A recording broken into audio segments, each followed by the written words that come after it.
Você já parou para pensar em como as inteligências artificiais impactam o meio jurídico? Hoje conversaremos com uma profissional da área jurídica sobre esse assunto. Bom dia, professora. Bom dia.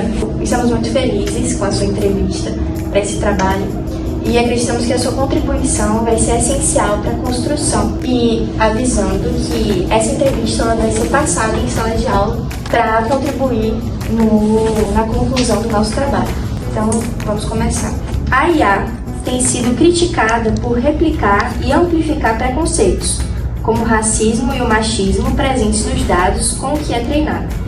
Um exemplo notório é o sistema Compass nos Estados Unidos, que, treinado com dados criminais históricos, superestimou o risco de reincidência de réus negros em comparação com réus brancos, mesmo quando os fatores de risco eram semelhantes.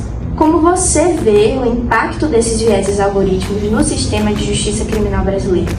Em primeiro lugar, eu queria agradecer a vocês pelo convite, Muito embora eu não seja uma estudiosa de IA especificamente, o processo de formação do conhecimento é objeto de estudo meu, As epistemologias críticas. E queria mandar também um abraço para a turma, um abraço para Marquinhos, E para toda a galera que está aí assistindo de Direito e Tecnologia, para poder dizer o seguinte: na história da humanidade, existiu, a partir da ciência, do saber científico, Então, principalmente da modernidade para cá, a gente vai ter um processo de substituição da explicação dos fenômenos da humanidade que antes eram explicados a partir de mitos, como, por exemplo, o porquê chove, ou porquê as pessoas morrem, ou porquê grandes pestes acabam assolando a humanidade. Eram explicadas a partir da mitologia, da ira dos deuses, e com esse saber científico, principalmente, a partir da era moderna, a gente vai observar um desencantamento do mundo e uma modificação do depósito da nossa confiança, da nossa credibilidade naquelas antigas mitologias para agora esse saber científico que se estabelece como um saber neutro. Hoje, as novas epistemologias elas já demonstram que não existe saber científico neutro, porque todo saber científico é produzido por pessoas e essas pessoas carregam consigo a contaminação da sua própria existência. Então, acreditar numa verdade absoluta extraída a partir da ciência, independente de qual seja o seu método, se transforma no grande mito da modernidade, que é o saber, ou acreditar num saber neutro, num saber dissociado de qualquer tipo de valoração, centrada ali no tempo, no espaço e nas estruturas sociais que condicionam o processo de formação do conhecimento. Hoje, as modernas, as epistemologias críticas, elas já darão conta de mostrar que essa neutralidade não existe.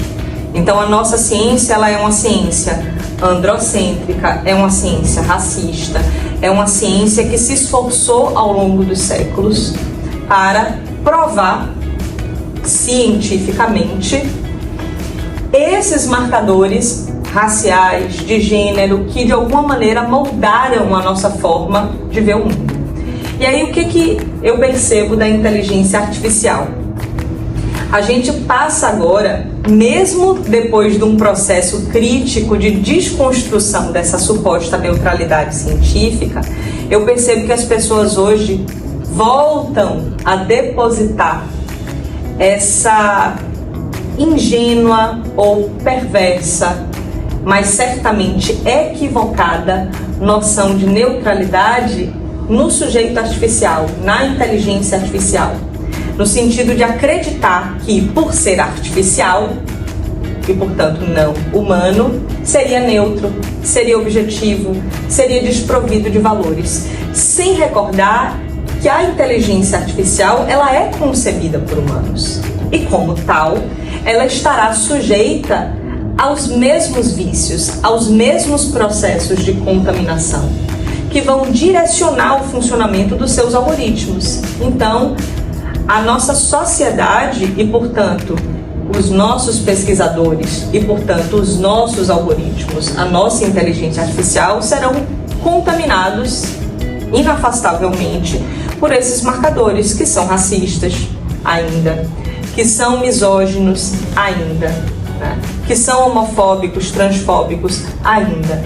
Então isso vai de alguma maneira moldar o funcionamento desses algoritmos. Então é muito importante que a gente tenha a plena consciência de que não existe neutralidade no processo de produção de saberes. Sejam esses saberes produzidos diretamente por mãos humanas, sejam saberes produzidos por intermédio de ferramentas de inteligência artificial, que por sua vez são ferramentas criadas também por sujeitos humanos. Por outro lado, você acredita que a IA pode, de alguma forma, contribuir para uma justiça criminal mais equitativa e menos enviesada, desde que sejam criados mecanismos de controle e auditoria adequados? E assim, pensando nisso, na sua opinião, é possível adequar isso ao âmbito jurídico de maneira mais eficiente e menos burocrática? Completamente. Tem um texto que eu vou indicar para todo mundo da turma, para vocês também da equipe. É um texto de Donna Haraway sobre Manifesto Ciborgue. Ela, a partir, né, desse escrito, que é um estudo bem político mesmo, é um marcador político, ela vai trazer justamente a ideia, né, no Manifesto Ciborgue, de que a tecnologia, né, todas essas novas tecnologias, elas trazem um avanço que não pode ser freado, né? Então a gente não tem como frear o avanço das novas tecnologias, da inteligência artificial. E uma vez reconhecendo isso, o nosso desafio não é tentar impedir que sejam usadas, mas aprimorar o seu uso. Então, no Manifesto Ciborgue, ela vai dizer que a maneira como a nossa sociedade, gente, tem evoluído, tem caminhado, é realmente para uma construção que é parcialmente humana, mas é parcialmente virtualizada, tecnológica, né? Então, é como se a gente estivesse dando origem a uma nova subjetividade, que em parte é de carne e osso e em parte é virtual. E dentro dessa concepção ciborgue, eu preciso colocar essas novas tecnologias a serviço desses olhares minoritários, vulnerabilizados, para que essas novas ferramentas modernas, elas funcionem como um recurso político de empoderamento desses grupos. Então a gente pode, sim, e deve construir uma inteligência artificial que já esteja treinada por um olhar desconstruído, porque aí sim a gente vai estar diante de uma ferramenta que vai poder funcionar como um recurso de verdadeiro auxílio. Eu vou tentar trazer um exemplo prático. Hoje a gente tem o protocolo do CNJ para julgamento com perspectiva de gênero e o protocolo do CNJ para julgamento com perspectiva de raça. Em ambos os protocolos, a gente vai ter ali a tarefa de identificar, em cada caso concreto que é julgado, quais são as assimetrias de gênero, de raça, de classe, de idade, de identidade de gênero, de orientação sexual, quais são os marcadores envolvidos ali, quais são as assimetrias envolvidas ali, para somente então julgar. Por que é importante a gente, antes de julgar, revelar quais são os marcadores e assimetrias envolvidos no caso concreto? Para a gente saber se aquele sujeito julgador, ele não tem um olhar dele viciado em favor ou em prejuízo de um determinado marcador. Então, por exemplo, eu poderia usar a inteligência artificial como ferramenta crítica, desconstrutiva, para olhar, por exemplo, se o juiz X ou se os juízes em geral atribuem penas mais gravosas conforme a variável raça do sujeito que está sendo julgado. É muito mais fácil para uma ferramenta de IA dar conta de todos esses julgados para fazer essa varredura e olha, conforme o réu seja branco ou negro, os juízes atribuem uma pena para o mesmo crime, com as mesmas qualificadoras, com as mesmas circunstâncias, maior ou menor. Então eu estou usando uma ferramenta de inteligência artificial para fazer uma varredura crítica do quantum a mais de pena eu posso eventualmente ter conforme a raça do sujeito que está sendo julgado. Porque chega um ponto que são tantos processos que vai ser muito difícil para um estudante, um pesquisador, pegar todos, imagine só, pegar todos esses julgados e fazer essa análise. Mas uma ferramenta de inteligência artificial consegue fazer isso. Se o tribunal colocar essa ferramenta, né, a serviço de um processo crítico de análise do processo de julgar, porque assim a sentença ela sempre será de alguma maneira carregada do sentir humano e, portanto, sujeita a essas contaminações. Então, por que não utilizar essas ferramentas para que elas funcionem como um recurso pró-exame crítico do processo decisório? Então, sempre vai ser possível, e acho que portanto, o nosso desafio não é frear o desenvolvimento e a tecnologia, mas entender de fato a serviço de quem essas tecnologias deverão funcionar.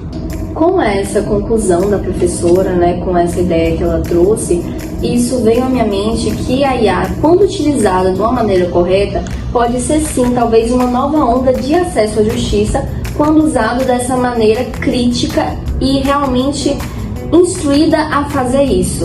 E também, com essa colocação de Dona Harry desse texto, eu me recordo que no semestre passado, na matéria de Direito e Diversidade, trabalhamos também a mesma escritora no contexto dos saberes localizados, que foi justamente trazido em perguntas anteriores sobre a neutralidade acreditada, né, que essas inteligências artificiais deveriam ter. Perfeito. Para ela, todo saber ele tem um lugar de construção, né? Inclusive os saberes tecnológicos, eles também são construídos a partir de um lugar. E essas modernas epistemologias trazem como recurso de objetividade forte para que a gente verifique e valide aquilo que está sendo produzido, necessariamente o confronto. E esse confronto, a gente pode pensar tanto ele no sentido físico, né? Que seria a ideia de você confrontar opiniões divergentes, necessariamente amplificando os debates. Então não adianta um confronto de opiniões que só envolva mulheres brancas, que só envolva pessoas de classe média, porque você não vai estar ali dando conta realmente de alcançar os diferentes saberes, de diferentes lugares de construção que deveriam estar sendo ali colocados, né, em debate. Então, quando a gente transpõe isso para o universo das novas tecnologias, é a mesma coisa. Então, você vai precisar confrontar diferentes metodologias nessas ferramentas de inteligência artificial que deem conta de gerar, de fato, uma diversidade de opiniões, saberes construídos a partir de diferentes técnicas, de diferentes estratégias de funcionamento, para que o resultado final desse conteúdo possa ser efetivamente objeto de uma reflexão mais profunda, né? Então, quanto mais metodologias diversas a gente agrega, mais estaremos funcionando de forma interseccional e, portanto, produzindo um conhecimento menos falível, já que ele vai ter dado conta de agregar diferentes pontos de vista. Sobre o que você falou no início, justamente esse meio também da formulação, né, os pensadores da inteligência artificial são majoritariamente homens brancos, cis. Então, tudo isso acaba tendo um ponto que alimenta essa inteligência. Agora que ela está mais amplamente no mercado, somos nós que estamos reproduzindo todas essas ideias que acabam indo para o âmbito jurídico. Perfeito. E é a gente que tem que fazer essa revisão crítica. Sim, nós como usuários, e não apenas expropriar isso para os criadores. Pronto, agradecemos muito a entrevista, foi um prazer. Eu agradeço, gente. Colocações maravilhosas. Vou ficar lembrando disso depois. Amei participar, já podem me chamar sempre. Beijo, Marquinhos, beijo, turma, tudo de bom pra vocês.